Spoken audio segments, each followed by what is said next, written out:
Hello there. It's Chuck Todd, another episode of the ToddCast. Got a interesting and fun one for you today. Fun interview with Maritsa Georgiou and John Tester. Maritsa is a longtime journalist based out of Montana, and she and John Tester started their own podcast earlier this year, as she jokes.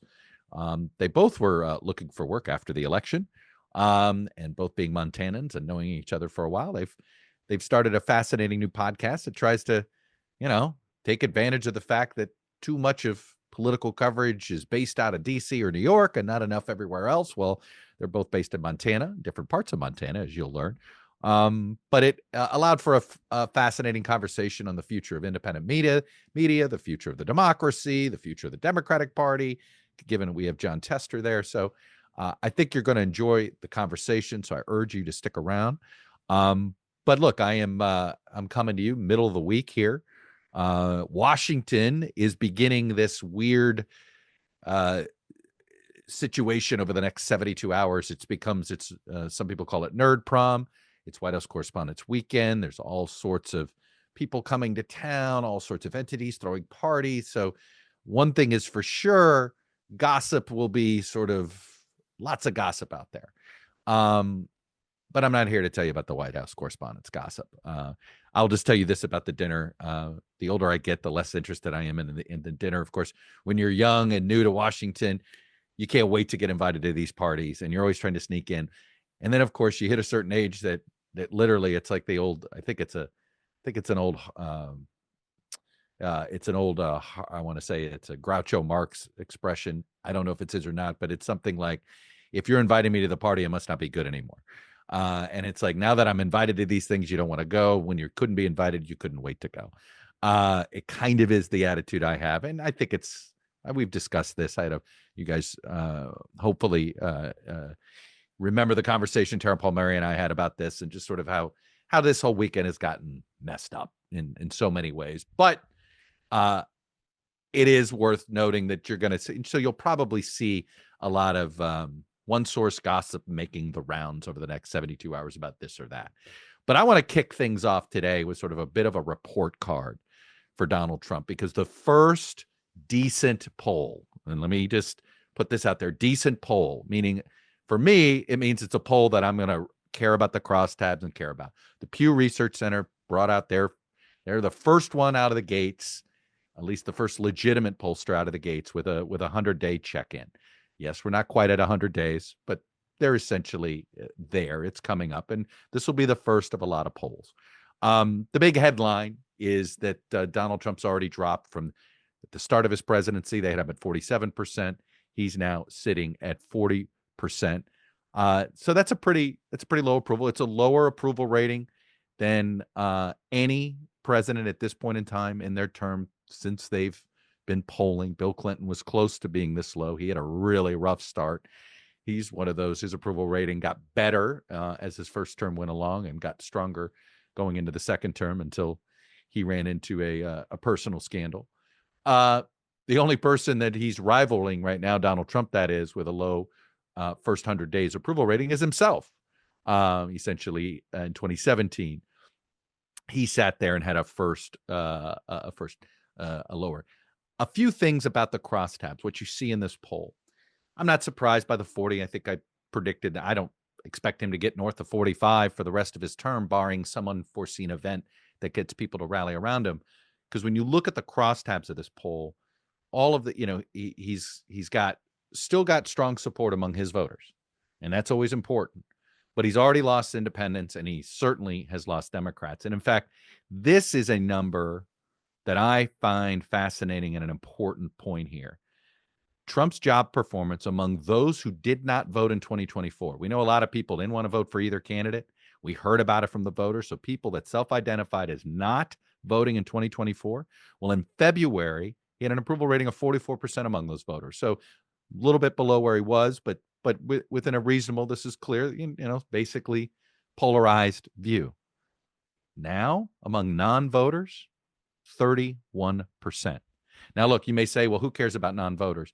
But in many ways, they're a leading indicator, right? This is sort of the non-voters usually are also fairly low information, meaning they're just focused on their lives.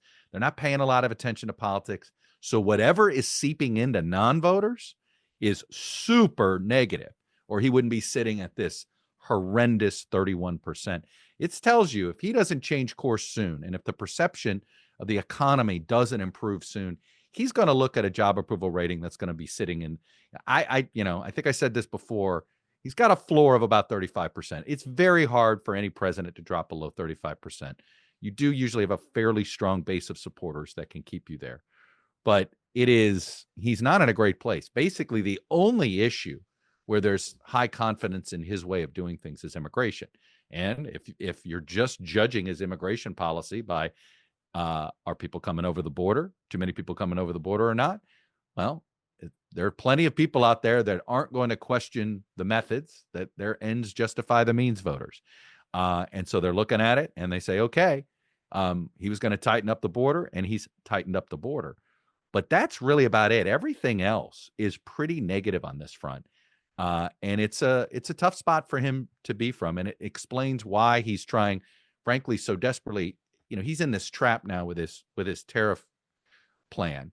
In order for his long-term goal to work, he's got to essentially be able to handle a little bit of political pain short-term. And he's got to convince the country that that's worth it. I've gone through this before. He's got ideas that the public wants him to pursue. The execution of those ideas have been a complete disaster. This is why I believe, and I've said it twice this week, and I'll say it again, the biggest political problem he has is competency, or a lack thereof. It's an incompetency issue at the Pentagon. It's an incompetency issue when it comes to how he implemented this tariff thing, and now he's going back and forth. He's now negotiating against himself. First, it's get tough on China, make them come to the table. Now he's already backing away from those threats. All of that just creates this massive uncertainty, and you see this in these poll in these poll numbers. His confidence in the economy is dropping, and it is something that is dropping rapidly because this was a core competency of him. This is why voters who were reluctant to support him went ahead and did it, because they said, you know what? His economy was better than Biden's economy. And that's what they remember. And if he doesn't figure out, and so he's sitting there now trying to manage the perception of the economy as if it's a political problem, right? So, oh my God, I need the markets to take off. Okay, I'm not firing Powell. I never even thought of firing Powell. All right, let's send the message. Let's have the Treasury Secretary send the message that, hey, we know we got to cut a deal with China. We know this is unsustainable. All of that is designed to send positive vibes to the big investors. But that doesn't, you don't have companies sitting there going, I feel certain this is what the policy is going to be. So maybe I will start to think about how to rebuild my supply chain with an America first mindset. But when you see the president get tough, back off, get tough, change his mind, do this on a whim, do that on a whim, that's not certainty. And at this point, you figure out, all right, I think we're just going to stay paralyzed and see if we can make it through this term, and then worry about certainty down the road. So look, I think this is the trap he's in. In order to accomplish what he wants to accomplish with trade, if it's really about bringing manufacturing to America, then he's got to be able to sustain essentially a rough transition. But he doesn't have, he knows he doesn't really have the political capital to do that, and somehow convince Congress to pass his tax cut, and somehow to do these other things. So he's in a tough spot. The voters are noticing. And like I said, to me, the real canary in the coal mine is how non-voters perceive him. That doesn't mean those people are going to show up to the polls. But what it tells you is what has made it through to low information voters, to people that aren't tuning in. Low information doesn't mean, by the way, you hear expressions like that. That doesn't mean dumb voters or anything. It means busy people. Okay. Low information about politics. Sometimes following politics is a luxury. Trust me, I know this, and I appreciate you downloading and listening and maintaining. By the way, like and subscribe. Tell all your friends to like and subscribe. Did I tell you about liking and subscribing? But what it tells me is people that are living their own lives, what they're hearing, what they're feeling, and what they're seeing is not good. Like I said, that 31%, that sort of I'd look at it as sort of that's the worst case scenario. Like I said, I still think his base is in a place that would keep him at least in the mid 30s, but he's in a tough spot. But there's one more wrinkle to this poll that I think is quite important. And that wrinkle is which party has a higher favorable rating right now, the Republican Party or the Democratic Party? Now, I just gave you a litany of things. Donald Trump, everything he's touching has a majority of voters not liking what he's doing, even frankly on immigration, although that's basically 50-50. But on everything else, people think the cuts are too much, too willy-nilly, the Doge cuts. They don't like his foreign policy. This is the country is still more in favor of Ukraine than Russia, unlike where the president is sitting right now on trying to strong arm Ukraine. His economic policies are unpopular. So you'd think this would bleed into the Republican Party. It doesn't. The Republican Party still now has a higher favorable rating than the Democratic Party. So all of this disaster that has really been, and this is arguably as bad of a first 100 days. Bill Clinton had a pretty bad first 100 days. But this is a much worse first 100 days because it was self-inflicted. Bill Clinton had a plan. The plan didn't go well. This doesn't feel like this team had a plan. They had a plan when it came to cutting the government. They had a plan when it came to going after doing the grievance thing, going after the law firms, going after the universities, trying to go after the media. So they had all these sort of what I'd call retribution plans. But to actually run the country outside of Homeland Security and the border, it doesn't look like they really know what they're doing at the Pentagon, at the State Department. I mean, the way they cut AID was a mess. Nobody is saying that these things, and this is the fascinating thing here that I think plays itself into the poll results of the two parties, is that for as unhappy and as chaotic, unhappy people are of Trump's chaos, it's not as if this is yet accruing to the benefit of the Democratic Party. Right now, this is anti-Trump. It's not yet anti-conservative or anti-Republican, because the ideas, right? These ideas, the public is still in favor of making government smaller and efficient.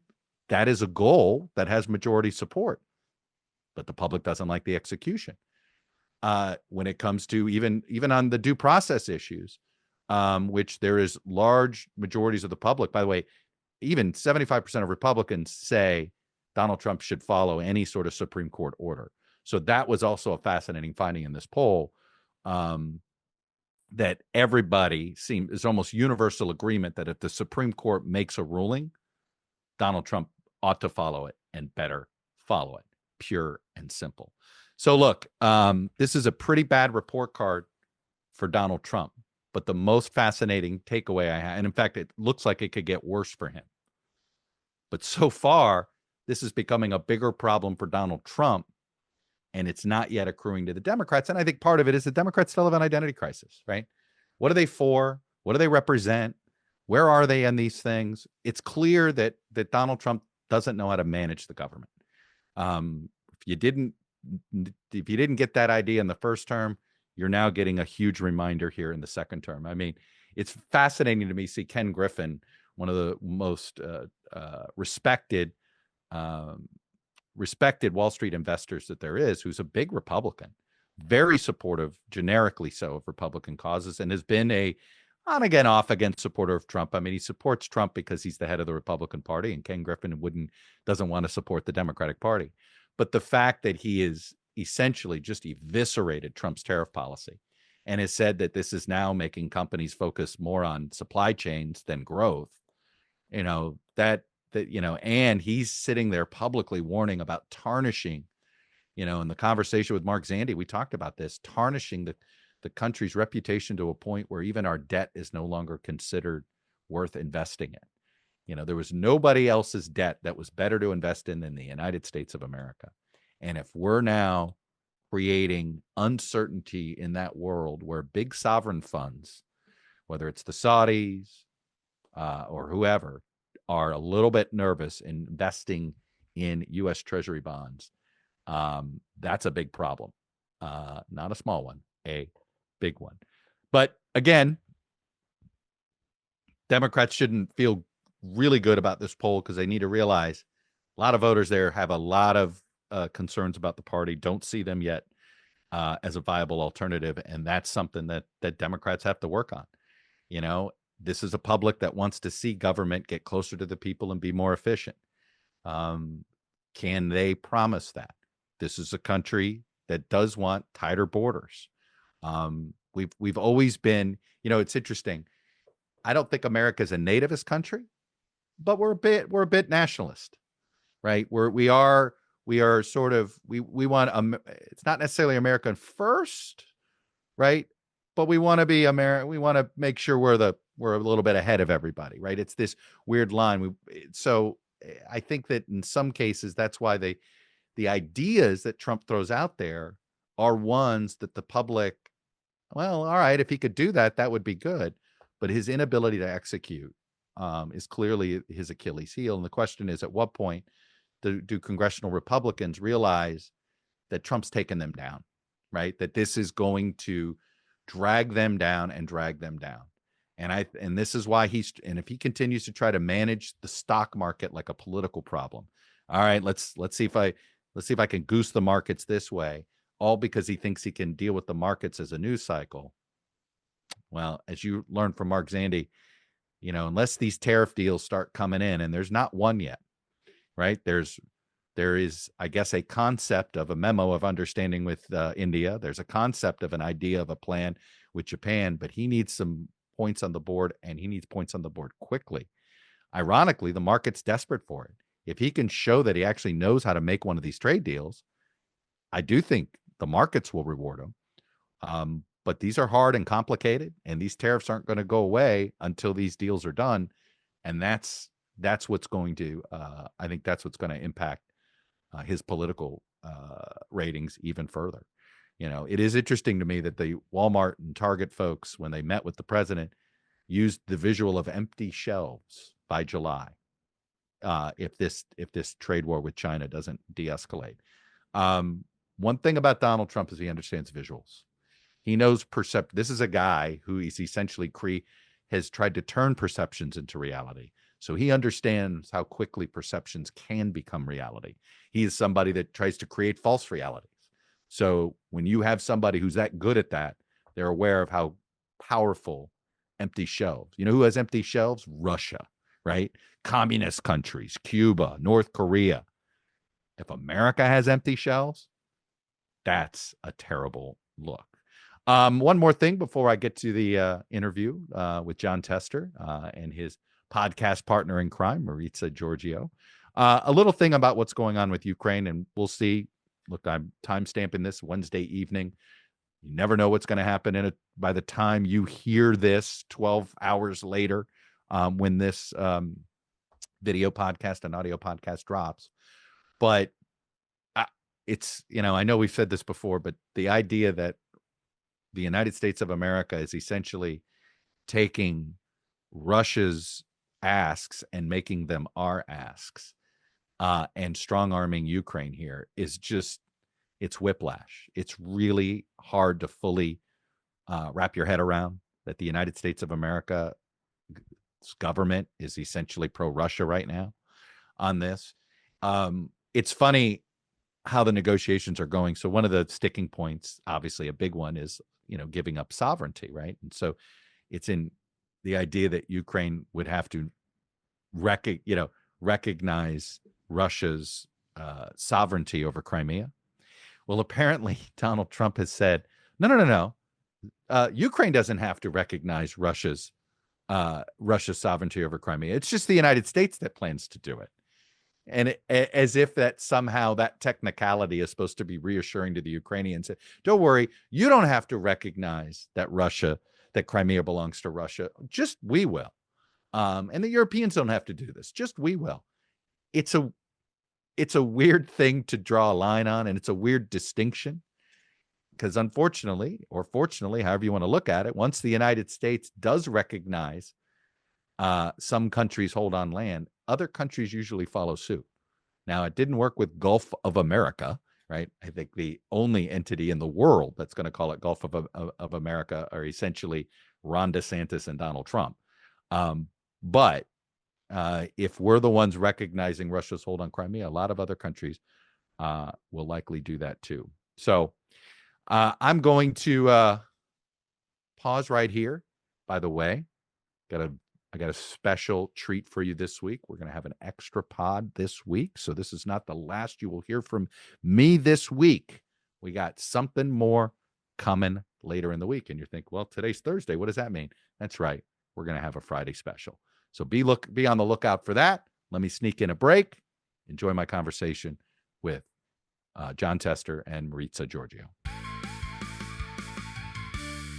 Well, I'm excited for this set of guests. Joining me now is the former senator from Montana, John Tester, and his podcast co-host, Maritsa Georgiou, longtime journalist, also from Montana. They both are Montanans. The podcast is called Grounded with John Tester and Maritsa Georgiou. Welcome to the ToddCast, guys. Great to be here. Thanks for having us, Chuck. We appreciate it. So, Senator, let me start with you. All right. Why are you doing a podcast? I say this because it is, you don't see a lot of former electeds jumping into this space as quickly as, say, Maritsa and I are as recovering journalists, whatever we want to call ourselves these days. Right. What was the interest on your level? So I'm not a journalist. I'm a farmer and a U.S. senator. I'm a policy guy. When the election happened and I was unemployed, a journalist that I respect a lot in Montana emailed me and said, "Hey, would you be interested in doing a podcast?" And I thought about it, and I thought, one of the things that I think is always a challenge is where do you go to get information that's good information so you can make a good decision. And I thought, you know what? Maritsa's solid. She's good at what she does. One of the best in the state of Montana.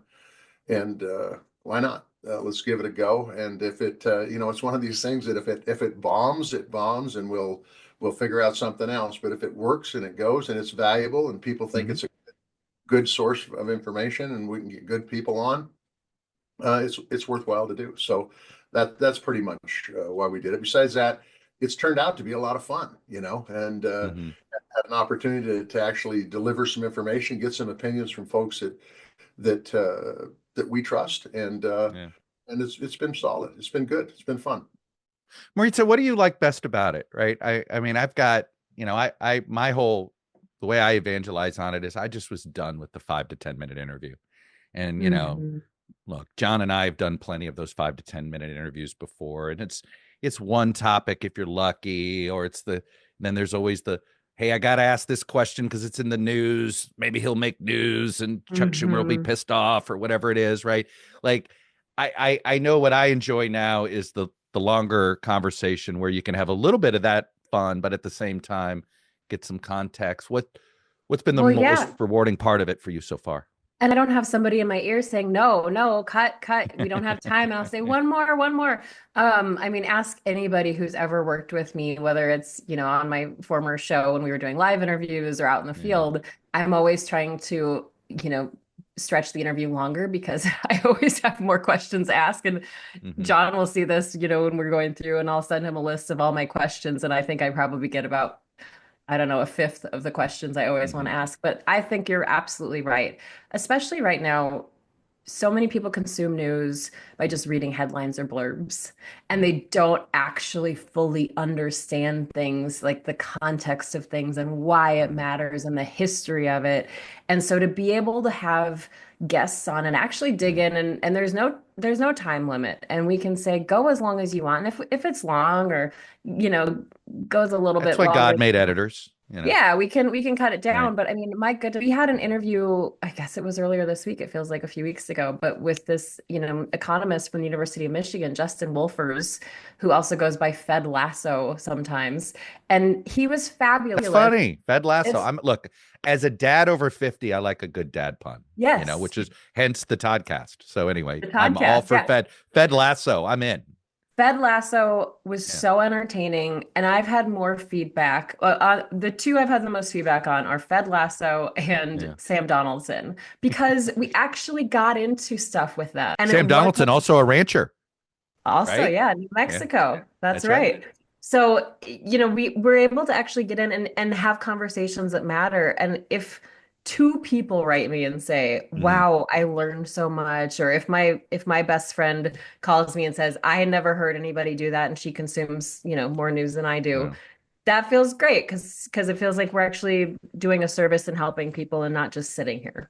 The thing that I'm excited about what you two are doing is, my biggest complaint about right now how media is organized is essentially, I would argue that everybody, you know, thinks of sort of the information head sectors as Washington, New York, L.A., Mhm. and San Francisco, right? Silicon Valley, Hollywood, Wall Street, and the political capital. Mhm. And there's a lot of people that make a ton of money just off of making sure they're covering those four giant tent poles of culture, right? Whether it's Axios, right? And I say this with no good for them. Like, it's a good business. But the biggest thing that I think we're missing, John Tester, is, and I think why people feel so disconnected from the culture these days outside of those four tent poles is um is hearing from people from other areas of the country.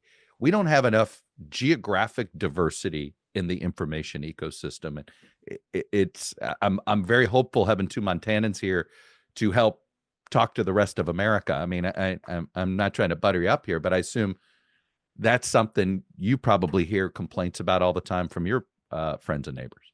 Oh, absolutely. No, I mean, look, I think the area between the two mountain ranges tend to be forgotten about a lot, and we're both products of who we are. Hmm. I'm a product of rural America. Some would say it's even frontier America, and Hmm. that's the approach I'm going to take when we're talking about issues. And I think it's really important to talk about issues, but then especially at this moment in time, people want to know how they can be effective as citizens, Hmm. how they can make sure their voices are being heard. And Hmm. so whether we're talking about tariffs or whether we're talking about public lands or whatever, Right. the many issues we've talked about, we usually try to end up the show saying, well, now here's what you can do. And by the way, sitting on your hands is not an option here. If you Right. feel if you feel that these issues are important to you, then you gotta be part of the ecosystem. But no, there's no doubt about it, Chuck. We are going to bring a perspective. Some would call it a rural America perspective. I'll just call it a perspective that's not an East or West Coast perspective to the issues that are out there. And Maritza, I'll just talk add, about I was just going to say, I wanted you to look, you're a product of local news and national news. You've been sort of, absolutely. you've had your foot in, you know, um, how would you describe the state of the local news ecosystem in Montana right now? I mean, Montana still has a pretty strong local news community. However, we Mhm. see it being chipped away at all the time. We have news Mhm. deserts. I mean, you talk to Senator Tester, his closest Montana city, Great Falls, used to have the biggest, strongest, best newspaper in the state. And I think now they have one reporter.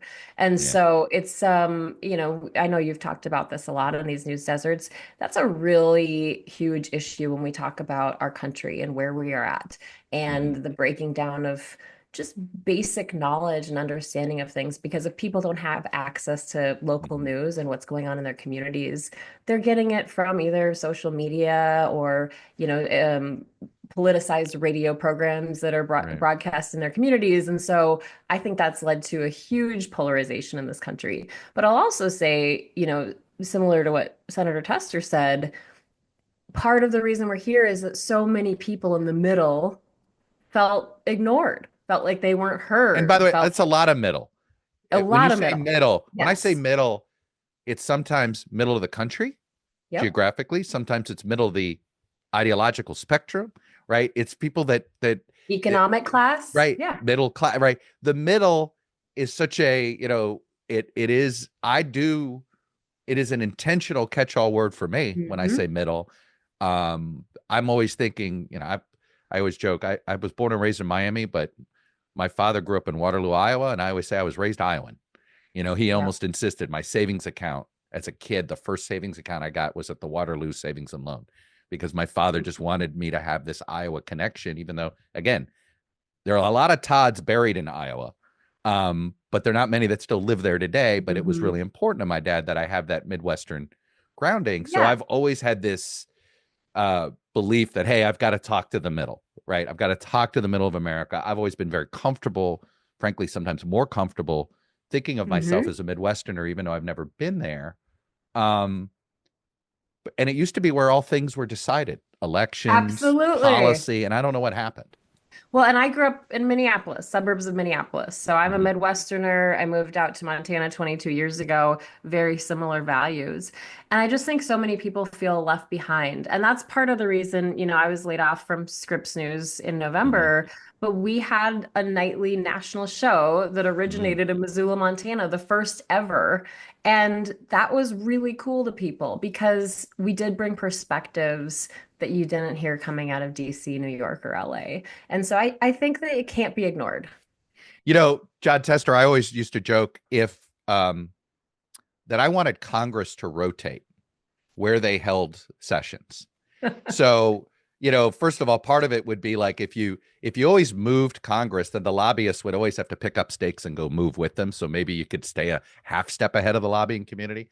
But the point really was this. I always said if Wichita, Kansas were the media center of the world, I promise you the news media would cover religion and ag issues differently. But because we're in the media capital is New York City, for instance, on the issues of the Second Amendment, I understand where a New York perspective comes from on the Second Amendment.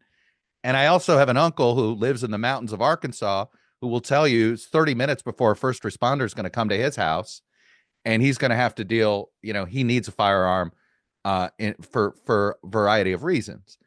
And where the news media is located can really warp a perspective, right? Yeah, I mean you're exactly right. I mean we're taping this show and a recent Florida State shooting just happened where two people lost their lives and Right. several got hurt, and that kind of stuff just rips your guts out. But It I'll does. also tell you this: you're exactly right.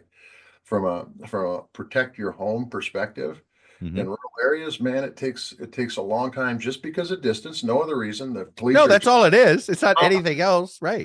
just distance. It just takes a while for folks to get there. So you need to have some way to protect your homes. But that does not mean any extent that anybody out there that's a gun owner should say, that Florida State shooting needs to happen. It doesn't need to happen. And you can still protect yourselves and you can try to stop those kind of things from happening. But you're exactly right. And I've never even thought about that. That if the center of the universe was Omaha, Nebraska, Right. or anywhere else in the middle, you're right. The perspective would be different and probably noticeably different, quite Right. honestly. And No, so, if Congress moved, I mean, I'm dead serious about that. Why should Congress always convene in Washington? yeah, well, look, I would applaud that effort when I was a U.S. senator because it's 2,000 miles from here to Washington. See it if they had it. Not many nonstops from Bozeman and There DC. are. Although if Taylor Sheridan gets his way and keeps making the place so popular, there might be a lot of Mm. nonstops. But that's a whole nother That's story. that's true, but that's Bozeman, and Bozeman's still 4.5 hours from where I live. So I still have a shot to get to the airport that has the nonstops. But the bottom line is that you're right from a news perspective. The areas that are more rural, more urban, Hmm. more rural versus urban get reported on, but quite frankly don't get reported on nearly as much as they probably should. And because of that, I might add, Hmm. political people tend to pit urban versus rural Yes, all they the do. time Mhm. when we have the same challenges out there. They have the same challenges for the most part, with the exception of distance. We all want to be able to, have good health care and put food on Right. the table and have a good job and be able to send our kids to college, all that stuff. No, I mean, it goes to people want to be able to make a living in New York City and be able to make ends meet, and people want to be able to have the choice to live in Missoula and be able to make their ends meet. I mean, I think that's very fair. I want to shift this question a little bit to get to your most recent career, and frankly, Maritsa, I'm curious if your take on this, and I'm going to start with you on this. So, one of my theories as to why we are so, this is sort of a chicken and egg question. the concentration of power in Washington these days and the concentration of power to the presidency itself. I think this has created this massive trickle-down effect. So, for instance, in our world, Maritsa, of journalism, 20 years ago, my advice to young journalists was go cover a state capitol, then come to Washington. 10 years ago, my advice to young journalists who wanted to be a White House correspondent or cover Congress was, well, then come to Washington now. There's a lot of trade publications. Get a job at Roll Call. Get a job at Punchbowl. Get a job at Politico, which is really actually unhealthy, right? And I'll get to that in a minute. But did you find that the pull to Washington was really great, and that everybody in your world kept wanting to figure out how to get east? I don't know if it's necessarily to Washington, but everybody in my world definitely wanted to move up and move up and move up. I started in Missoula, Montana, which is a market where you cut your teeth and you make mistakes and you learn a lot. And I think that if you go straight to these big cities, I think you miss out on something. I mean, Totally agree. that for me, local news is so important, not only for that reason, because you learn so much, but you learn how to form connections and you learn how to be part of a community. And people generally trust their local news personalities more than they trust network personalities. Maritsa, I don't think we've ever, I say this, national media has never had the trust. Yeah. Our trust was handed to us by our local colleagues, because the local journalist was somebody, if you didn't know the local journalist, maybe your kid knew their kid. Maybe your friend knew their spouse. You knew something about them. And you're like, well, they're one of us. And they seem to be reporting this. All right. They've confirmed what the national, it really was. And then when you get rid of local, when a man named Craig thought classifieds ought to be free, yada, yada, yada, Donald Trump became president. It cut out. I always said national media's best character references. Well, that's a big yada, yada, yada. I'll just say that. I know. But yes, I live in this community. I stop and talk to people at the grocery store and at my son's school and, out on the streets. And so, yeah, when people feel like they can come up to you and talk to you and you're accessible, and also you have an understanding of the issues and why they matter. I mean, I really think unless you're covering Capitol Hill, so many of our giant breaking news stories originate locally. And then the networks pick them up and they run with it. But my biggest story that propelled me had to do with Senator Tester. Actually, his office sent out just an email saying, we're hearing reports that maybe the USPS is pulling up these blue collection boxes. And it was right before the 2020 election. And I was working on a story with the USPS anyway. So I reached out to one of my local informants here in Missoula, Montana, and they sent me a list of all of these addresses that were slated for removal. Now, if I sent that list to anybody in New York or DC, they would have no idea what those addresses meant. But I could look at them and say, oh, well, that's the main post office in Missoula. That's in front of the University of Montana. That's in front of Target. What is happening? And that story went gangbusters. And, we reversed federal policy by the end of the day because of, thanks to our congressional delegation, including Senator Tester, and Rachel Maddow amplified it as well that night. But without a local reporter, that story, digging into it, it would never have gone where it went. And I think we can say that for so many of these huge stories that explode. John Tester, I had a congressman, now former congressman, his name's Jake LaTurner. This is a Republican from rural Kansas. He was in Kansas's 2nd district. Now he retired 36, and he chose to not seek reelection.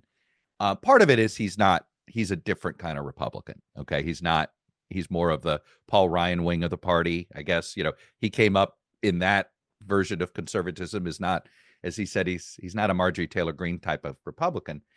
But he said he didn't have anybody in his congressional district covering what he did.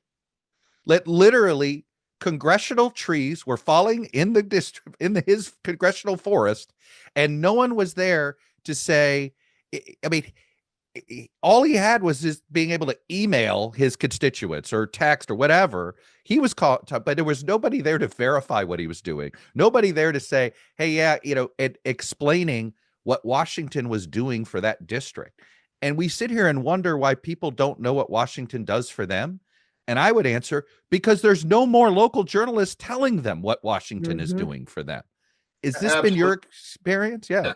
Absolutely. I'm going to tell you that I think and I've been involved state politics and federal politics since 98. So a little over 25 years. And I think seen the change, right? The biggest change, the absolute biggest change. We always had young TV reporters that were looking to go to bigger markets. That's always been. But what we always had is we had seasoned reporters working for print media. That isn't happening anymore. Those seasoned political reporters are gone. And those political reporters not only reported on what was going on in Washington, they reported on what was going on locally, and they held us all accountable. And they were the local historian in some ways. They knew more about this stuff than anybody, right? Absolutely. They had the corporate memory to be able to go back and institutional memory, I should say, to be able to go back and be able to report and say, this is what happened back in 1979, and this was happening today, and it's no different. Or, by the way, these guys are screwing up because they're doing this. And that accountability is critically important for a democracy to work and work well. Without that accountability, you've got public servants that are out there doing stuff that they shouldn't be doing, and nobody knows about it. And it's not to the best interest of their constituents, and certainly not the best interest of democracy. Let me go to your side of things, though, on the governance side, right? Which is this decision, this going back to my focus on the concentration of power, not just in Washington, but with the executive branch itself. Look at this fight over tariffs. Look at this fight over due process when it comes to immigration. Look at this fight over pretty much all the fights that the Trump administration is picking. And we're sitting here arguing about the checks and balances, and it's judiciary right now versus the executive, and we're all screaming in our heads, where the hell is Congress? And I'll be honest, just the 21st century, we've had all Republican control of the trifecta for about 3 years, and post 9/11, and that handed a bunch of power to the executive. We had 3 years with Obama, and that handed more power to the executive. We had another 2-year stint with Trump, more power to the executive. Ditto with Biden, more power to the executive. Now again, and all it's done is, I think, made the country think that the presidency is a be-all, end-all fight, and Congress has just given up. What I don't get is collectively why members of Congress are comfortable giving up all this power. They shouldn't be. They absolutely shouldn't be. And you contributed this to a lot of things. I actually contributed to campaign finance and the amount of money that's coming into these, but that's probably a different topic for a different show that we could talk all day about. But the bottom line is that we need Robert C. Byrd back in Congress. Robert C. Byrd would be going crazy right now with Congress giving up the responsibility and say, go ahead, do it by executive order. We're not going to pass a law that either does this or pass a law that says no. And I watched, you watch the Sunday shows, and I've watched many people in leadership and stand up and go, well, the tariff thing, absolutely, the president has the power to do this. The only reason the president has the power to do this is because you guys aren't calling bullshit on it. That's why he's got the power to do it. He does. It's because, I love this anecdote, as somebody said to me, well, the reason why Congress was comfortable handing this tariff power to the president is because Congress, these leaders, the idea stemmed from this, Senator. Well, the president, whoever it is, will always be more of a free trader than Congress. Oops. Well, yeah, that kind of screwed up. That philosophy doesn't work today. And by the way, I get it. I would have agreed with that analysis in 2014.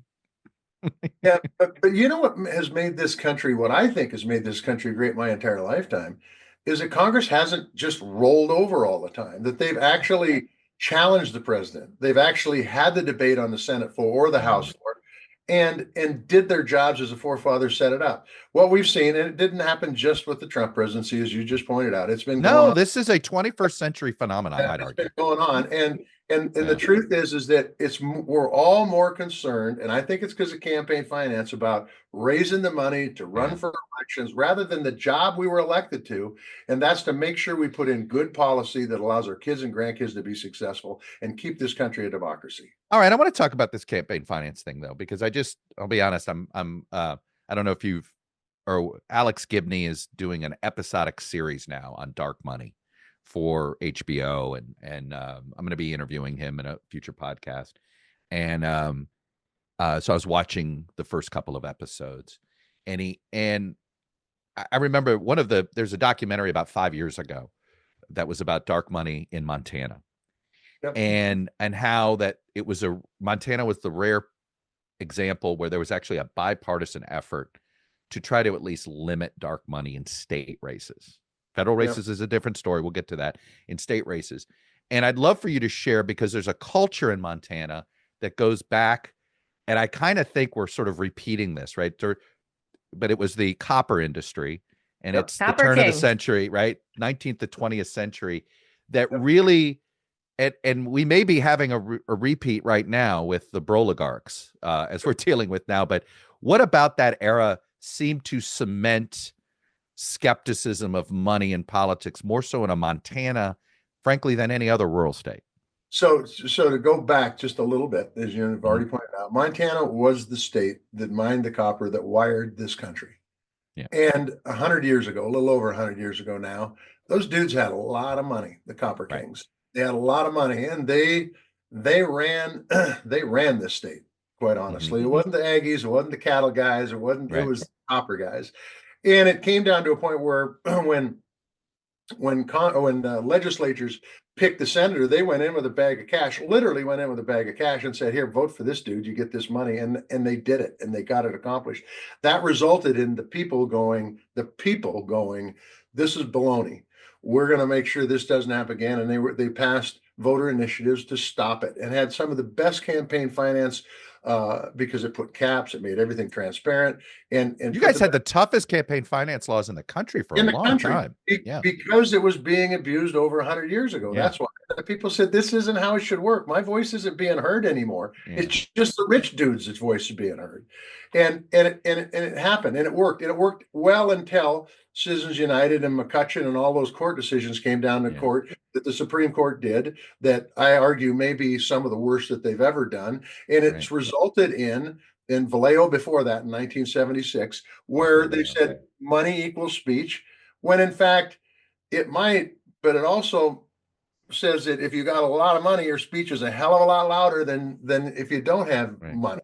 And so it's really skewed the system. And what has resulted, by the way, a campaign like mine, my first one in 2006, all in, both sides, primary, everything, $27 million. Right. This last one I just got done, over $275 million.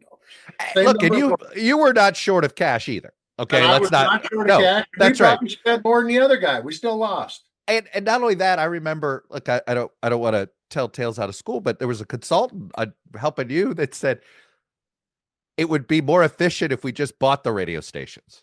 Yeah.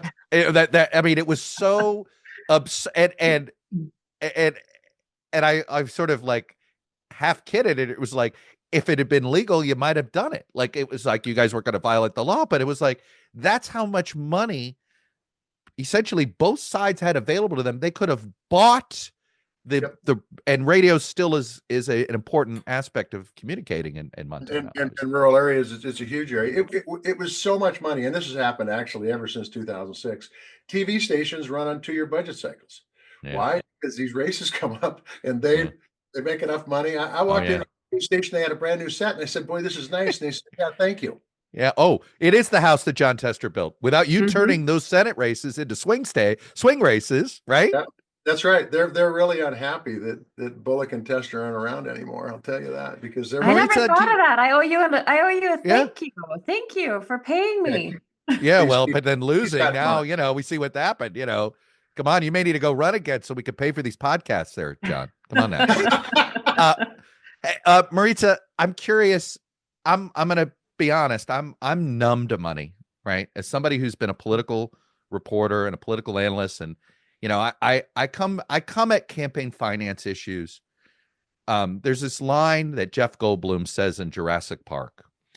The old man in that movie claims that he's got all the dinosaurs. They're all female. They're not going to breed. Don't worry. They're not going to breed. And Goldblum has this line, life finds a way.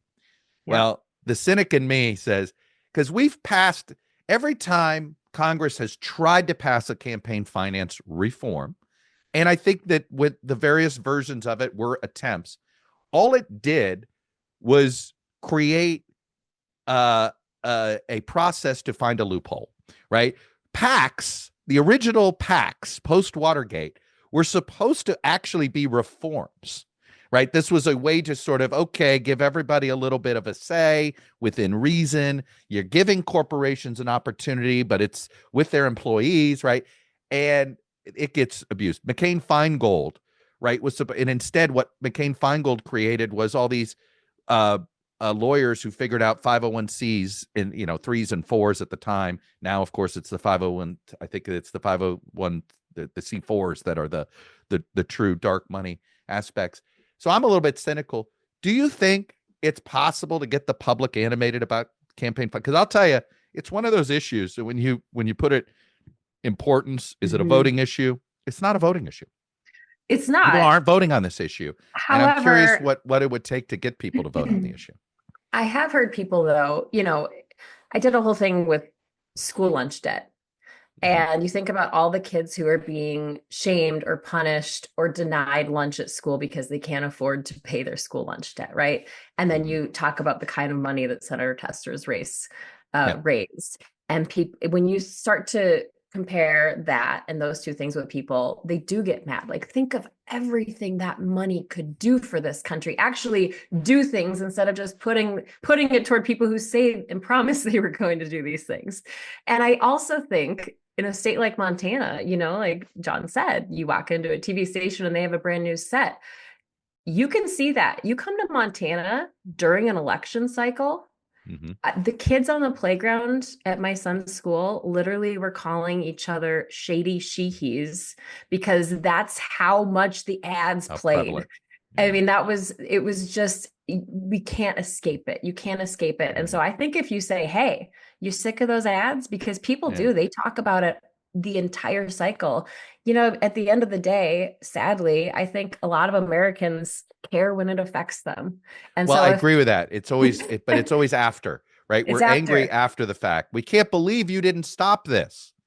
Well, we tried to tell you, you didn't seem to care. But I think warned if you make it about them, you want to stop turning on TV and the radio and Instagram and seeing an ad about John Tester or Tim Sheehy. Guess what? Here's how we do it. You want more of this money to go to things that actually help your family? Here's how we do it. I think it's just a matter of explaining it. And I do think you're right. We get, you say numbers, whether it's about money, whether it's about the amount of people who are devastated after a hurricane, and you hear a number and it's just a number and you don't think like these are people, this is actually a real thing. And I think that we need to do a better job in journalism and explaining that, like, no, this is not just a number. Think about the families, think about this and this and this. Look, I've always we have to think of ourselves first as educators, Maritsa. I've thought that the thing that I don't fully appreciate is how many people look to the media to learn something, not to be informed, to just simply learn. And we don't do, I think about our fellow sports journalists during the college football season. Every college football reporter took time to explain the college football playoff every time they wrote about the college football playoff. Do you know what we don't do? We don't explain the Supreme Court and its 9 members and this or that. We actually assume too much sometimes of the readers. So what do? It becomes self-selecting. Those that are informed read our stories. Those that feel like, well, I don't know if I know a lot about it, and I don't know that much about it. So it becomes, if you're afraid you can't speak the language, you get out. Well, then we're screwing up. We need to speak. I always say we need to speak American. Yes. And I think, that is part of the reason we are where we are and we have the extremes is because these candidates have learned what to say to reach people. But also, you're absolutely right. A nod to my friend Jeff Goldblum, life does find a way. And I have said this about, everything, though. If you think about, we're talking today about fentanyl. 15 years ago, all we talked about in Montana was meth.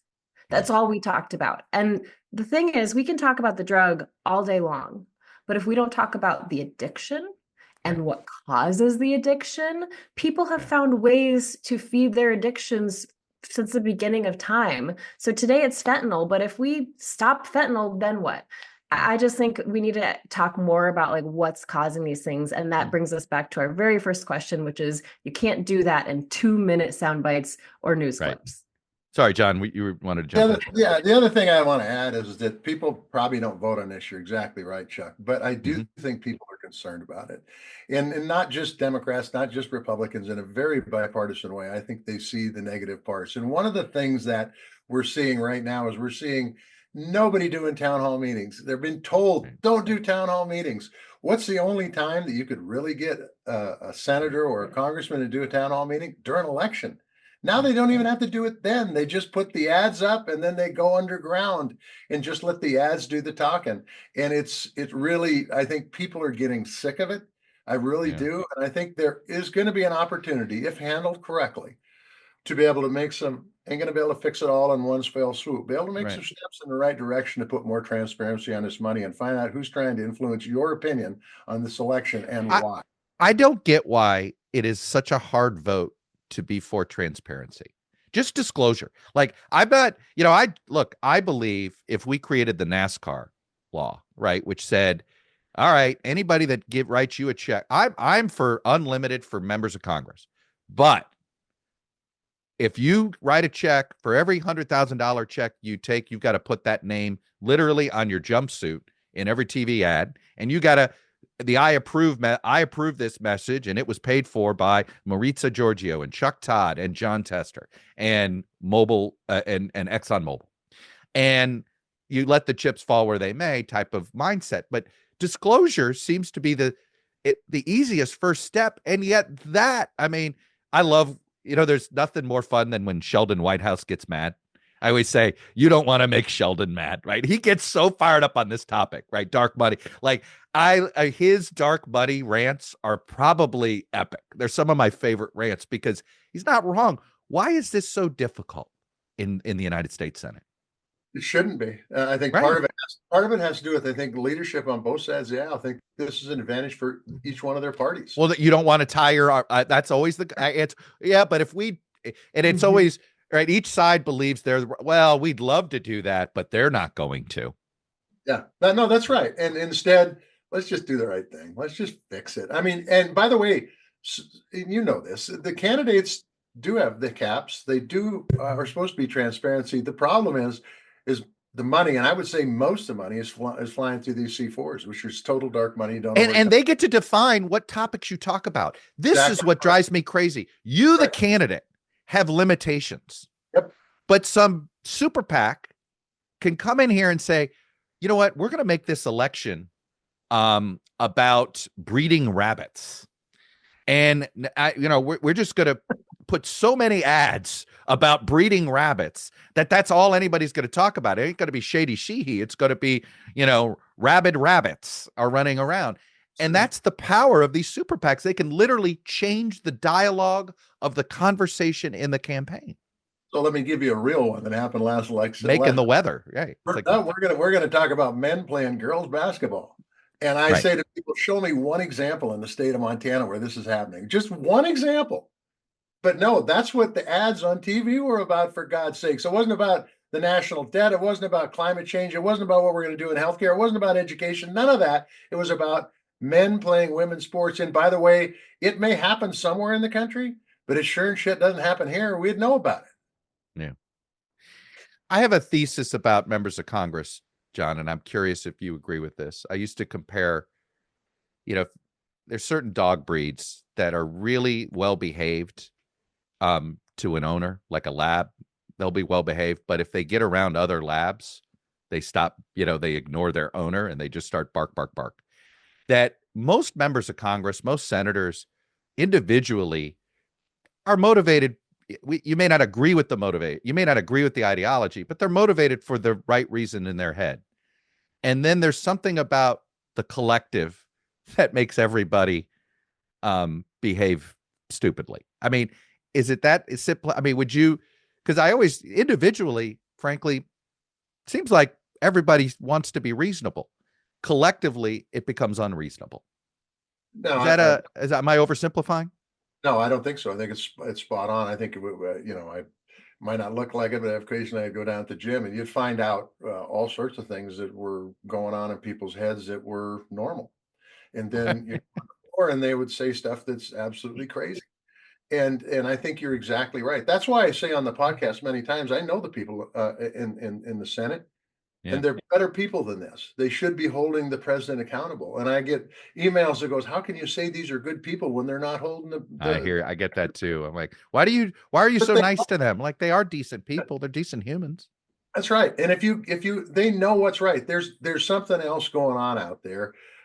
Whether they're worried about their safety or worried about political retaliation. Well, I got to get you to react to Lisa Murkowski. Yeah. I mean, that was such a Lisa Murkowski thing to say, meaning, she will speak the truth on that side of the aisle in ways that others won't, because as I joke, when you can win a write-in campaign and your last name is Murkowski, that is the mic drop. Like, come at me. Oh yeah, I got everybody to write my name in, and it wasn't Smith, brother. Okay, Murkowski.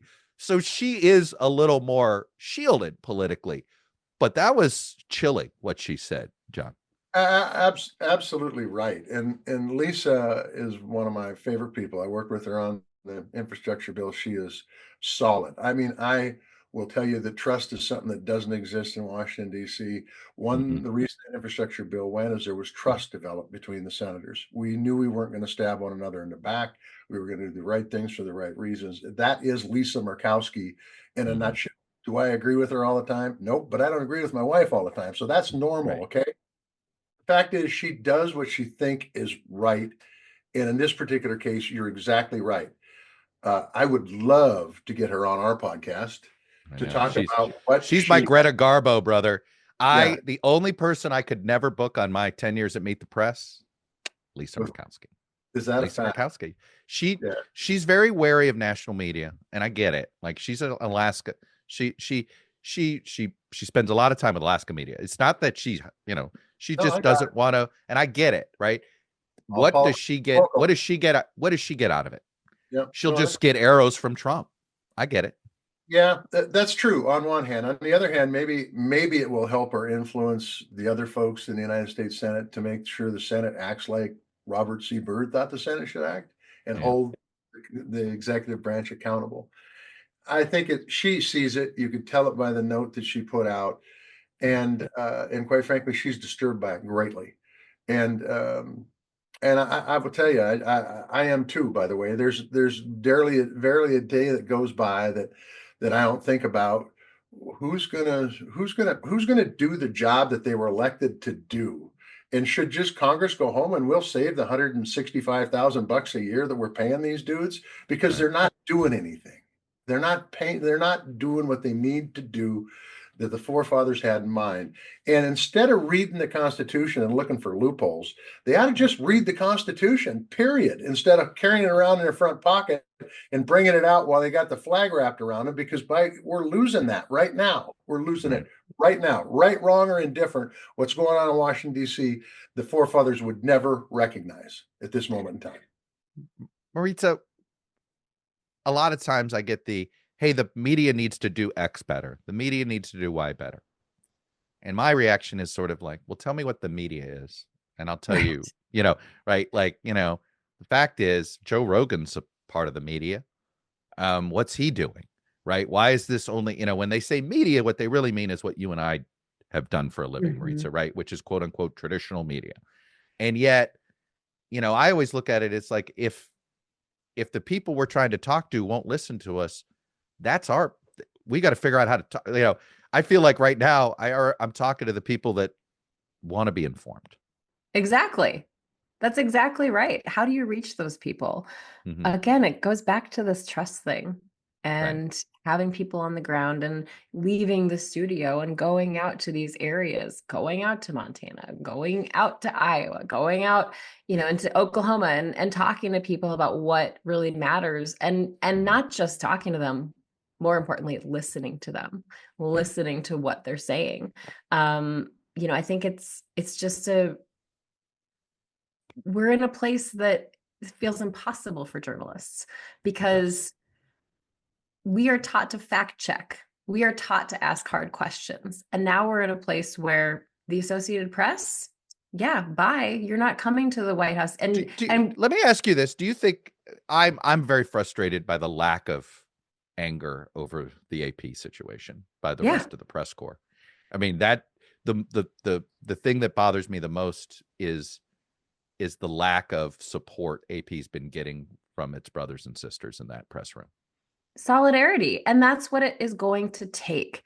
In whether you're talking about the press corps or the United States Senate. I mean, that's how you beat this back, is you stand up to a bully and say, no, no, no, we're not going to take this. No, no, no, you're not going to ignore due process. You're not going to ignore that this is congressional power, and people aren't doing it. All right.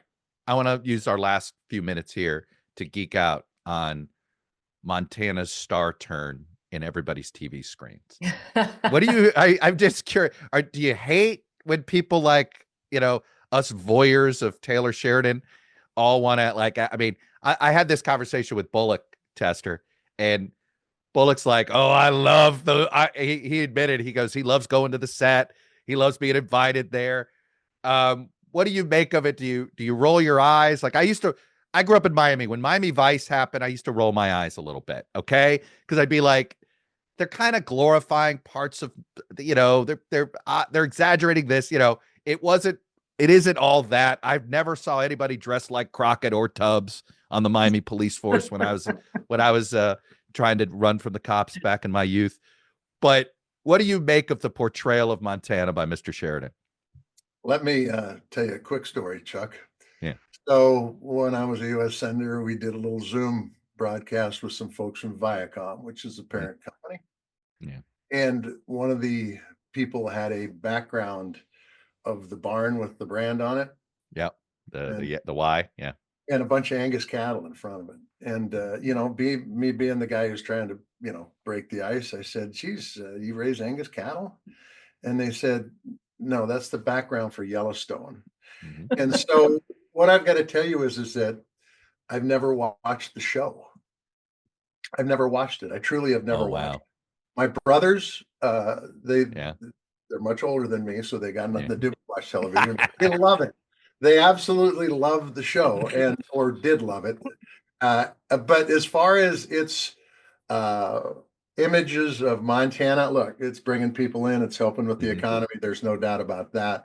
But as far as its accuracy, I really can't tell you. I doubt it's accurate, but I haven't really seen it. Wow, you don't watch it. Well, what do you watch? Come on, America wants to know. What is John Tester streaming these days? So I watch. I don't stream much at all. I watch a lot of sports. Okay, if I'm watching, I should say I watch a lot of sports. If I'm watching TV, it's usually baseball, basketball, or football. All right, let's go. What's the baseball? Who's the baseball team? Who's your baseball team?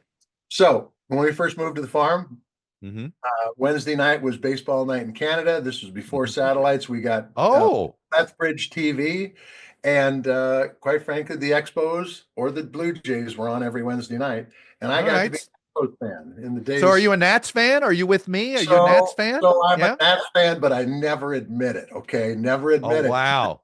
On Washington, D.C. So, but I'm really proud, in the Ring of Honor there, they have Gary Carter, Andre Dawson, and Tim Raines in the Nats Ring of Honor. Yeah, exactly. As well they should. And they had a great team. It's before I fully understood. Oh, the 94 team. Oh, well, even before that, we're talking early 80s. We're talking, 81. Look, the Dodgers broke your heart.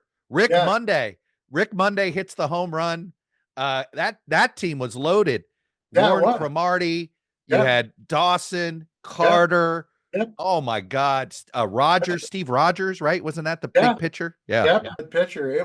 They had a fun team to watch. Let's just put it that way, because they had people who could steal bases. They had people who could run the ball down. They played decent defense. Their pitching was good, and it was fun to watch. And anyway, so you're prepared for Canada to be the 51st state, right? You're there. Wrong idea, bad idea. Those folks are friends of mine, and I want to keep them friends. And I'm not sure they want to be friends of mine right now because of all the crap that's going on. But it would be good for if they came into the country. That'd be good for Team Blue. I mean, I called Trump's bluff. You're like, all right, Good luck with that. I'd rather have him as our best friend and neighbor, and keep working with them as we have in the past, because they're good people and they deserve to be treated better than this. But Chuck, Maritsa, if you're a fan of what's your Yellowstone, Yellowstone love? Yeah, come on. How do you feel about it? I've actually only watched one half of the first episode, but it is filmed where I live in Missoula. And if you come out, I'll take you to all the places where the diner where was it a deputy that was shot and killed? That's a big There's diner. a lot of violence. It's a pretty violent show. But that's the thing, is that what I know generally about it, and people literally ask me, like, do people just disappear and they kill people all the time? I was like, no, we don't take people to the train station. That's not a regular part of life. But what they do get right is that we do have this battle between wealthy people moving in and native Montanans, and so they do get that part right. But the irony is that the show is drawing more wealthy people into our state to buy up property. Yeah. Maritsa Georgiou, John Tester, the podcast is Grounded. I love it. This was a lot of fun. Let's keep doing it. Absolutely. Thank you. All right. Thanks, guys. Well, I hope you enjoyed Tester and Georgiou there, and go like and subscribe to their podcast. They've had some interesting, in fact, they just had an interesting interview with Chris Van Hollen. Let's just say the Tester Rolodex gets them some interesting bookings, and it's definitely worth your time, especially if you're into because they've been doing some issues that you don't see, like I say, a lot on the East Coast, like public lands. All right. And that was something obviously we talked about, but that's something that to me makes it different. And it's a perspective literally from another area of the country. All right. Before we go, let's do a little Ask Chuck. Ask Chuck. Okay. Get the music out there. By the way, there's a couple of ways you can ask me questions. You can ask Chuck at thechucktodcast.com. Send them by email. You can just do something in YouTube comments. Do that in the Instagram, wherever you find the Chuck Toddcast. You too can simply ask questions, whether it's in the comments or you send us that email. So let me deal with this first one. It's from Drew Archer, and he writes, if you were chair of the DNC or in charge of the Dem Party's messaging writ large, what are 3 to 5 things you'd be doing to help the D brand in general go hippos? Obviously a GW person. This is a bit of an inside joke with him. I think he's a repeat questioner. I think he just enjoys me saying the words hippos. Look, the problem with me is that I'm not a Democrat. And so what a lot of times when people give you their opinions, it's always about what would appeal to me. It's always funny to me when I see former Republicans, like my friends over at the Bulwark, Bill Kristol, will say the Democrats should be doing this on messaging, and I'm like, I don't know if the Democrats are going to listen to Dan Quayle's former chief of staff for messaging advice. And now what Bill Kristol's really saying is, here's what would appeal to me and my sort of centrist leanings, and I think about that myself. Is that am I giving you advice that would appeal to me, or what? I think. But if I were in charge, if you have a brand that is damaged, and right now the Democratic Party's brand is damaged, what you really need to do is you need to convince people that it is not a bad brand, right? So, and at the same time, you've got to convince those, because it's interesting in this poll that I referenced at the top of the podcast, Democrats are definitely the ones that are more negative right now in Democrats, right? Republicans feeling more good about being Republican. Winning does that, right? Losing elections makes you sour in your party. Winning elections makes you more optimistic about your chosen political party. So a little bit is that. It's interesting to me. The Democrats haven't tried being a 50-state party in a legitimate way in 20 years, not since Howard Dean did it. And I think they need to go on their own listening tour, if you will, and talk to, and I'd almost make an intentional effort. If people stopped drinking Coca-Cola, you'd want to talk to the people who stopped drinking Coca-Cola to find out why they stopped drinking Coca-Cola. So, go find former Democrats and talk to them. Don't just wait for reporters like me to go talk to them or look at polling data. Spend real time and talk to them. Do an entire town hall of people that left the Democratic Party in the last 5 years. Finding these people is very easy. You just got to ask. You just got to, that's how you use your polling to go find those folks. And go have some listening, and go to all 50 states and do this in all 50 states And then you go back and start a brand ID campaign of, what does the party stand for and what doesn't it stand for? I do think you can come up with messaging that appeases a centrist Democrat and a progressive Democrat, right? You look at, to me, that one of the most important phrases that we have in our founding documents is a more perfect union, right? More perfect union, because it implies we know we're not perfect, and perhaps we're never going to get to perfect, but we're always trying to make the union more perfect, closer to perfect. So the Democrats need to find their own branding that essentially is able to say, look, the Democratic Party wants to be the party of the future, the party of today and tomorrow, et cetera, that you're always looking forward, that you're future oriented. So that means you need to be younger. There's definitely needs to be an attempt to be younger, but you also need to, sometimes you can get younger, not generationally, but in behavior. You need to be more modern, more. And I think the Republicans in many ways they came across as the more in touch party because they certainly were more modern when it came to communicating and where to communicate. So, I do think that they ought to tackle it in the same way a McDonald's wants to find out why people aren't going to McDonald's anymore. Maybe they need to offer different things. That's the type of research. And they've done this before. I mean, that's the irony. They went through this in the 90s. They kind of went through this a little bit in the mid-aughts.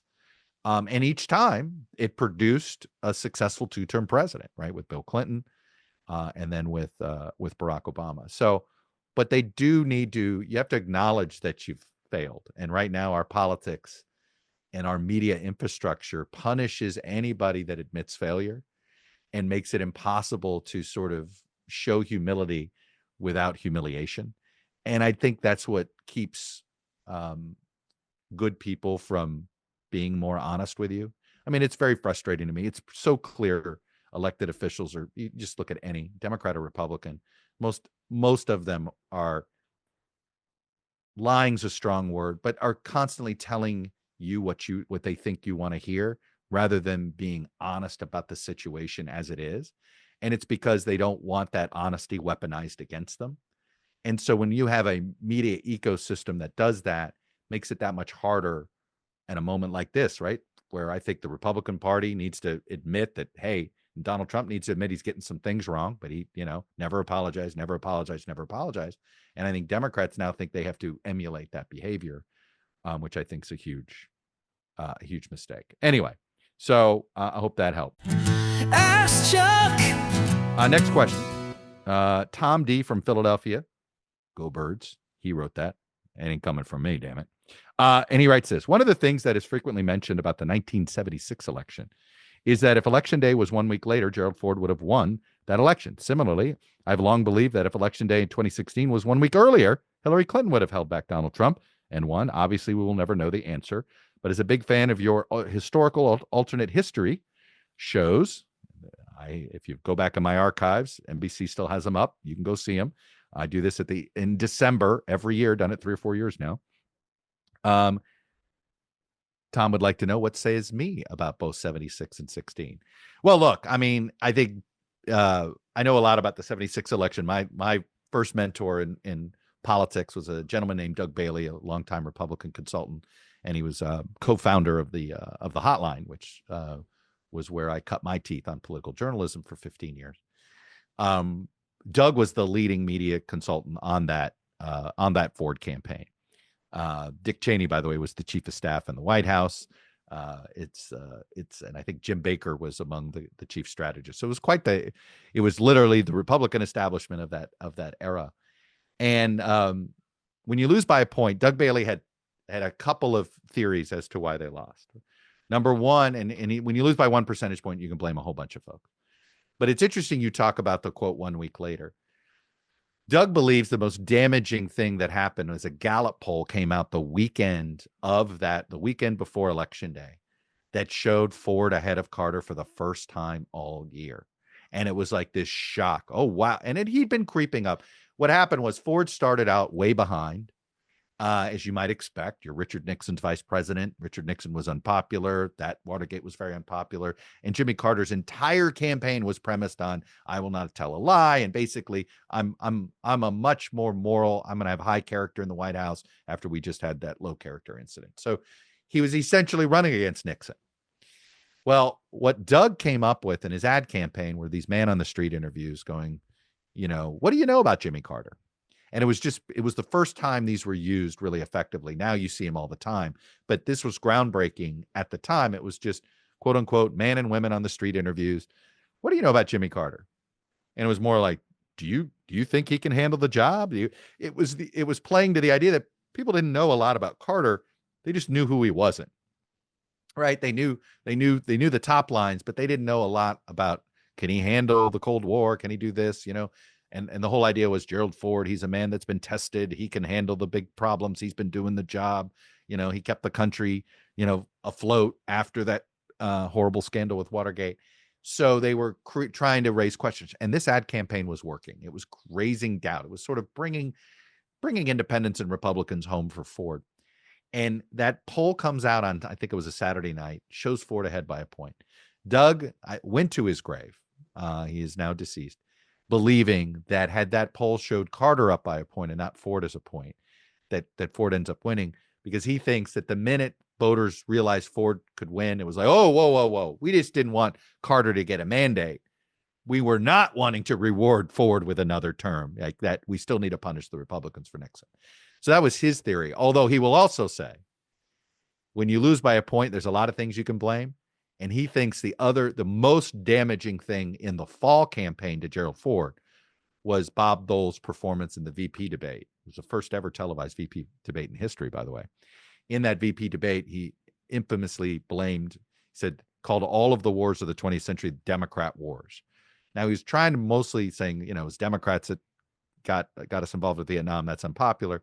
And he was saying, basically a Democrat was in the White House at the start of World War I. A Democrat was in the White House at the start of World War II. A Democrat was in the White House start of Korea. Well, let's just say that is not how the country viewed it.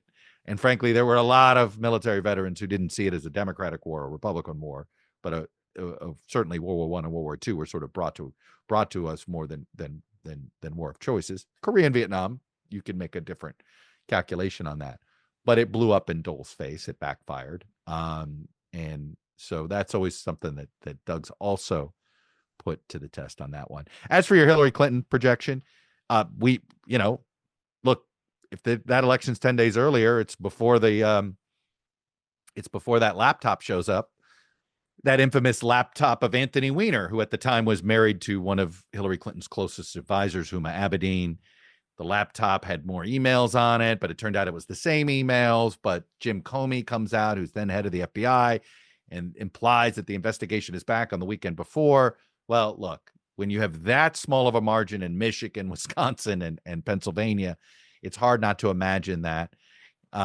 Look, there's a lot of people in the world of George W. Bush who believe if the DUI story, which came out the weekend before the election, doesn't come out, Bush wins the popular vote and carries the election, with a bit more of a comfortable margin than he ended up winning losing the popular vote and of course winning the Electoral College with a controversial court decision about the recount in the state of Florida. So you're right. Timing is everything in politics, and that's why I love me a good butterfly effect, because when you study a butterfly effect on history, it actually allows you to understand why things ended up the way they did, right? The butterfly effect, you wonder, boy, what if this didn't happen? And it allows you to understand actually better what was going on in the moment that these events were taking place. So enjoyed that question. Appreciate the plug on that. And remember, again, ask Chuck at thechucktodcast.com, or simply drop any questions you'd like me to address. And I'll just address the ones I want to, not the ones you really, really, really think I should. And I certainly, I'll answer a troll's question if the troll actually asks a good and fair question. So I'll even let you guys in on that as well. So with that, appreciate you listening in. And again, be on the lookout for a bonus episode later this week that's going to be dropping. And until then, I'll see you on the other side until we upload again.